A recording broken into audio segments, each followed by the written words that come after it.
발원지인 일본이 결국 한국을 화이트 리스트에서 제외하는 것을 강행하려 하고 있습니다. 공포된 날로부터 22일로 발효가 돼 이르면 8월 말부터 수출 규제 대상이 확대됩니다. 아베가 한국을 화이트 리스트에서 결국 배제하려고 하자 국내에선 도쿄올림픽 보이콧의 목소리가 나오며 청와대에 국민청원에도 올라가고 있습니다. 일본이 정말로 한국을 화이트 리스트에서 배제하며 끝내 파행으로 몰고 간다면 당장 국내 경제 전반에 엄청난 혼란이 예상되고 있습니다.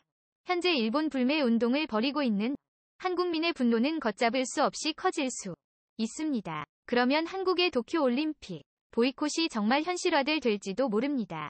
한국의 도쿄올림픽 보이콧은 일본이 결코 바라는 일이 아닐 것입니다. 만약 한국이 도쿄올림픽을 보이콧하면 일본에 벌어질 일들을 살펴보겠습니다. 첫 번째는 한국 방문객의 도쿄올림픽 보이콧입니다. 아베는 2020년 관광객 4천만 명을 유치하겠다고 했습니다. 지금보다 30% 이상이 늘어야 하는 숫자죠.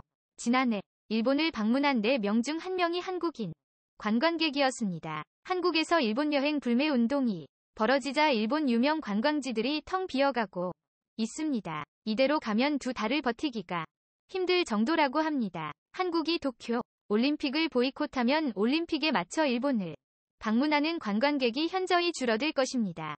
아베의 계획대로 올림픽을 맞아 방문객이 30% 이상 늘기는커녕 예년보다 더 줄어들 수도 있습니다. 그렇지 않아도 이미 도쿄 올림픽의 숙박요금이 천정부지로 치솟고 있는 것도 비판받고 있습니다.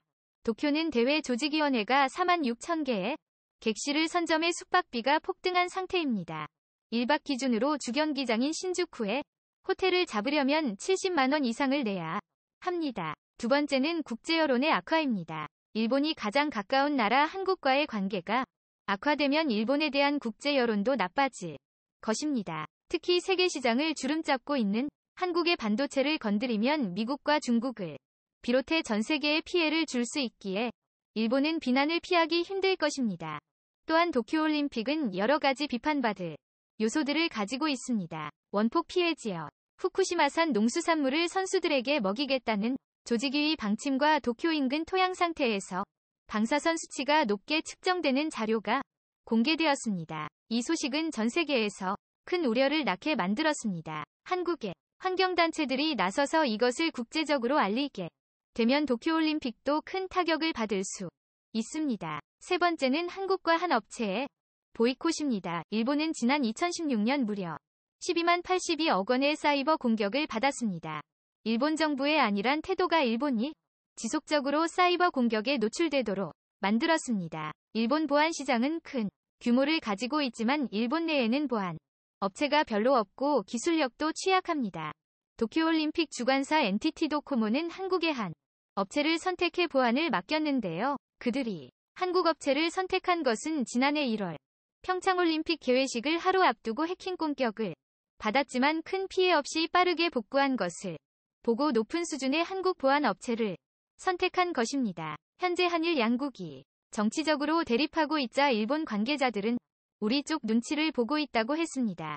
만약 우리 업체들이 보이콧을 하고 대체 업체를 찾는다고 해도 보안 제품은 각 나라마다 보안 인증제를 통과해야 하기 때문에 시간이 오래 걸립니다. 따라서 한번 채택해 쓰기 시작하면 변경하기 어렵고 배치하기가 쉽지 않습니다. 일부 네티즌들은 보안업체가 대회 직전에 보이콧하자고 할 정도로 분노를 표출하고 있는데요. 이런 발언이 과하다고 생각할지 모르겠지만 아베가 한 행동을 보면 생각이 달라질지 모릅니다. 아베는 한국의 수출 규제를 발표하기 전 자신들만 피해를 안 보려고 대비를 해놨습니다. 수출 규제를 발표하기 직전 일본이 역대 최고치를 경신할 정도로 한국의 오헤리 디패널을 수입한 것입니다. 전 세계 수출은 작년 대비 266%가 줄었지만 일본만 1292%나 늘었습니다. 일본이 한국의 반도체 소재를 규제하면 한국의 리드를 못 받게 될까봐 미리 수입해 놓은 것이라고 추측되고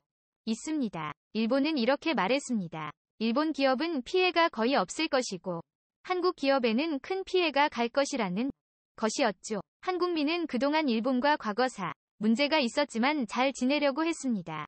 8년 전 동일본 대지진이 났을 때 우리 국민들은 아무런 조건 없이 1,000억 원을 보냈습니다. 그리고 수많은 일본 제품들을 구입해줬고 일본 여행을 즐겼습니다. 하지만 아베의 경제보복은 이 모든 것을 무너뜨렸습니다. 정치적으로 경제보복을 한 행동은 평온했던 한일 관계를 깨뜨렸습니다. 아베가 경제 도발을 멈추지 않는다면 내년 도쿄올림픽에서 웃기는 쉽지 않을 것 같습니다.